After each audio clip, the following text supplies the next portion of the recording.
ជំរាបសួរសុខសប្បាយទេអ្នកទាំងអស់គ្នាពេលនេះសូមកែរឿងចាស់ៗយកមកផុសដើម្បីឲ្យ channel បានដំណើរការដែលរឿងទី1នេះមានឈ្មោះថា One Piece សាច់រឿងចាប់ផ្ដើមជាមួយនឹងស្ដេចចៅសមុទ្រម្នាក់ឈ្មោះ Goldie Roger ត្រូវបានគេយកទៅបង្ហាញជីវិតជាសាធារណៈ Goldie Roger នឹងក៏បង្ហាញជាចៅសមុទ្រចិត្តល្អម្នាក់ដែរព្រោះនៅថ្ងៃដែលគេបង្ហាញជីវិតគាត់នោះមានអ្នកខ្លះទៅឈរមើលហើយទួញយំសោកស្ដាយគាត់ជាខ្លាំងមុននឹងស្លាប់ Goldie Roger បានប្រកាសជាសាធារណៈថាទ្រព្យសម្បត្តិរបស់គាត់ទាំងអស់ដែលគាត់ហៅថា One Piece គាត់បានយកវាទៅលាក់ទុកនៅកន្លែងមួយតែគាត់បានប្រាប់ថាគាត់លាក់ទុកនៅកន្លែងណាទេបើអ្នកណារកកំណត់ One Piece នឹងឃើញវាជារបស់អ្នកនោះចាប់តាំងពីពេលនោះមកក្រុមចៅសមុទ្រទូទាំងពិភពលោកបានចេញទូទៅស្វែងរកកំណត់ One Piece នៅគ្រប់ទិសទីរយៈកាលជាង10ឆ្នាំក្រោយមកទៀតសាច់រឿងបានណែនាំឲ្យយើងស្គាល់តួអង្គឯករបស់យើងឈ្មោះ Monkey D Luffy កាលនោះគាត់មានអាយុប្រហែលជា6ឆ្នាំទេតែគាត់ចង់ធ្វើជាចៅសមុទ្រហើយ idol របស់គាត់គឺមេចៅសមុទ្រសក់ក្រហមម្នាក់ឈ្មោះ Sang ប៉ុន្តែពេលនោះដោយសារតែ Luffy នៅក្មេងពេក Sang មិនអាចយកគាត់ដើរតាមបានទេនៅថ្ងៃនោះផងដែរមានចៅភ្នំមួយក្រុមទៀតដែលមើលទៅដូចជាកាយសាហាវខ្លាំងណាស់បានទាត់ទម្លុះទ្វារចូលមកក្នុងអាហារដ្ឋានហើយប្រាប់ម្ចាស់ហាងថាពួកគេត្រូវការស្រា10បារ៉ែលតែ Makino ដែលជាម្ចាស់ហាងបានប្រាប់ថាអត់មានស្រាលក់ទៀតទេ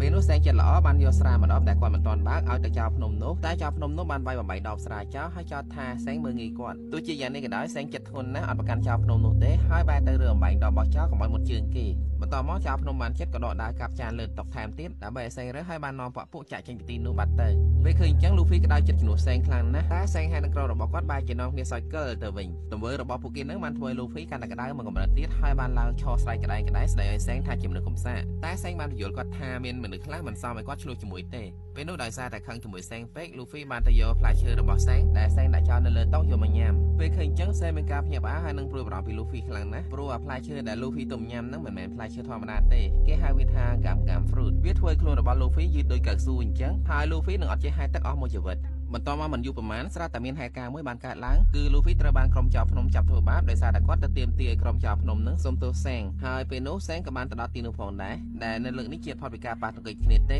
ព្រោះតាមធម្មតា Sang ចិត្តធ្ងន់ណាស់ទោះបីគេស្ដាប់ទឹកមាត់ដាក់ក៏អត់ឆ្លោះជាមួយនឹង